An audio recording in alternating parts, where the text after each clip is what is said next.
Okie dokie. So the next video I've got is adding and subtracting negative integers. So these are the questions where we will have a couple of, like a plus and a minus together in the middle of an equation. Okay. So there's a really detailed explanation in your textbook for this, and you're welcome to go and have a look at that. We went through that in class.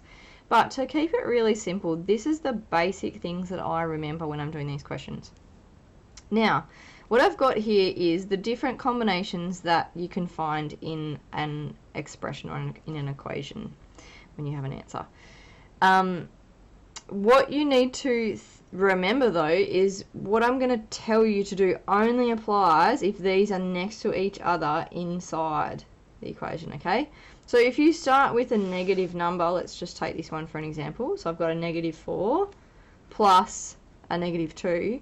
When I say these principles here, I'm only applying them to this part of the question. Okay, I'm not taking this negative away, or I'm not changing that at all. That remains my starting point for that question. Okay, so let's go through these principles. So to keep it super basic, if you've got two operations, a plus and a minus, that are different from each other, so not two pluses and not two minuses, you're going to replace both of those with a single minus. Okay, it doesn't matter if the plus is first or second, both of these different combinations you replace with a single minus in the middle of your expression. Over here, if you've got two positives next to each other or two negatives next to each other, you're going to replace that with a single plus. So if they're different, negative; if they're the same, plus.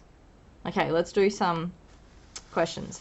So remember that above, which I've just showed you, but also I think it's really good to rewrite the question with that replacement so it's really clear in your mind when you do these. Okay, so here I've got negative 4 plus negative 2, and then just put the brackets around there just to make sure you recognize that that's a negative 2. It's not actually necessary. Okay, so I've got negative 4 as my starting point. That still stays the same.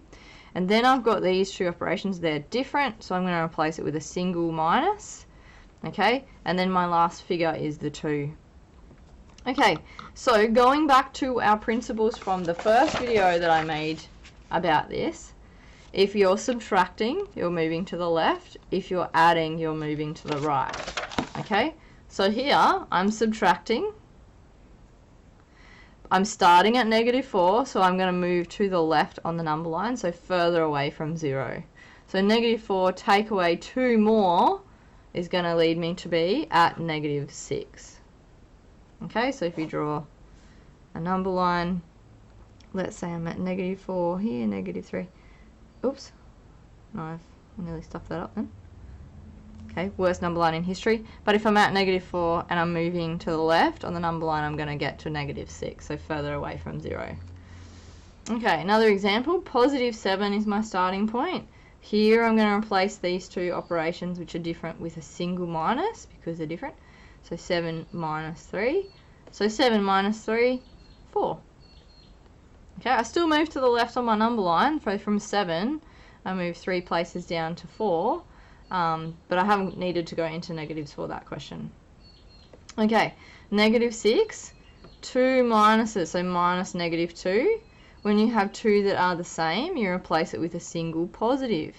So my negative 6 remains the same because that's my starting point. The only thing I'm changing is these two things in the middle, and it's going to be a single plus, and my last number is 2. So I'm adding here. I've got negative 6 as my starting point, and I'm adding 2 more, so I'm going to go to the right on the number line this time. So that's closer back towards 0, negative 6, negative 5, negative 4. Okay, and lastly, I've got positive 11 as my starting point, 2 negatives there in the middle, so I'm going to replace that with a positive, and my last number is 6, 11 plus 6, 17.